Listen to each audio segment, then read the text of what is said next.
Hey guys, Ars again. Wala ba kayong mga kamay dyan? So guys, right now, continue lang natin yung mga component na iba-vlog natin. Just because ito rin yung mga component na gagamitin ko dun sa New Year build ko. So, etong Corsair CV650.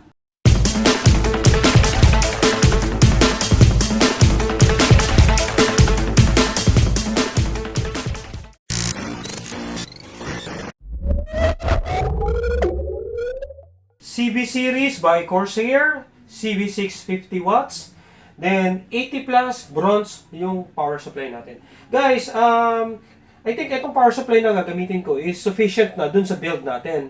So yung build kasi natin, Ryzen 5 2600, then may GPU tayo na RX 570 lang. So as a moment, RX 570 pa lang yung GPU ko, hindi pa ako nakakapag-upgrade. But siguro sufficient na rin yun sa mga gagamitin kong works.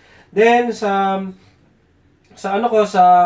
cooling system ko, gagamit ako ng Cooler Master na T400. Then yung RGB fan ko is yung YGT ERGV na 1250 na fan natin. So I think etong 650 watts na to, sufficient na to dun sa system na gagamitin natin. So okay, let's unbox.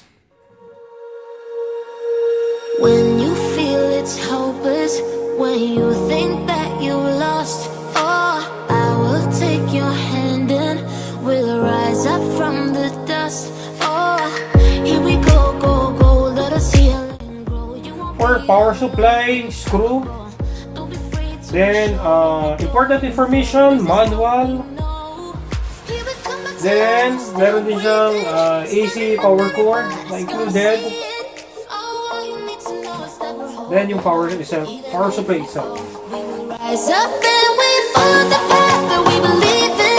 No, we're not gonna stop until we reach it. All you need to know is that we're holding on. We rise up from the dust and claim our throne.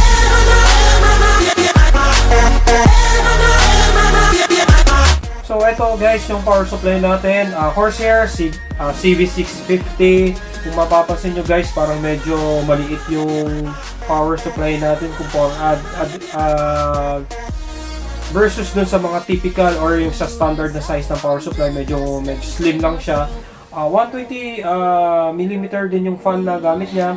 Then naka black sleeve siya. Then black yung wire niya, naka black coated din yung case ng power supply natin. Then ito yung power input natin. Mapapansin nyo dun sa specification niya, auto volt siya.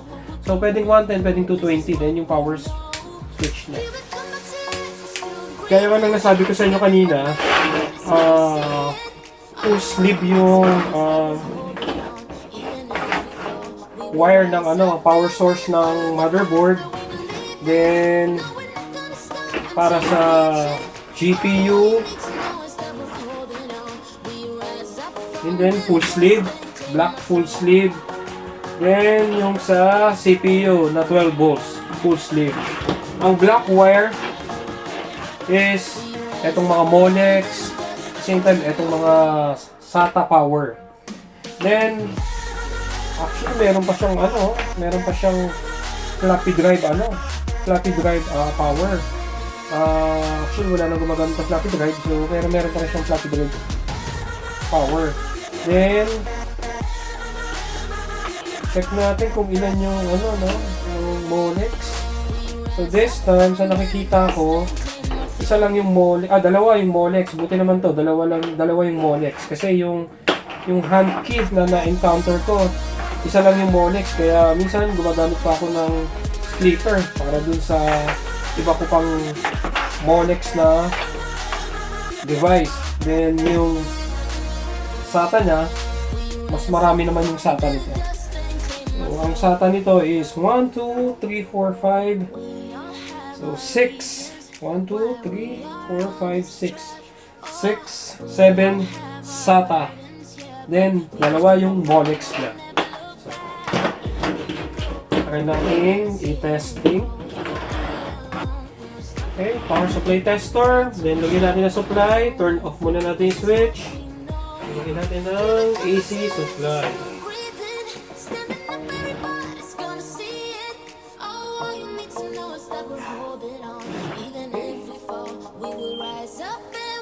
Alright. So, Corsair CV650. So, ito yung gagamitin ko sa build ko. So, tatry natin. So, pagdating sa power supply, isa sa magandang reputation, si Corsair.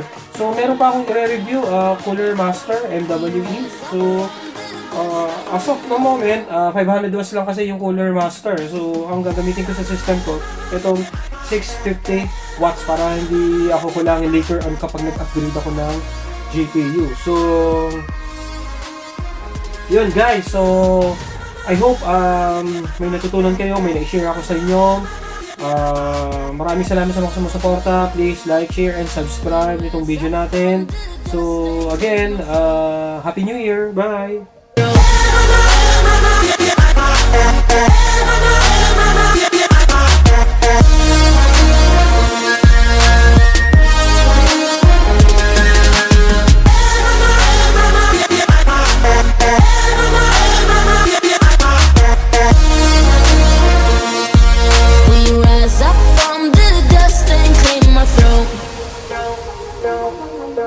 We all have our reasons why we are on this track. Oh, we all have our burdens, yeah, but we just keep on fighting and we never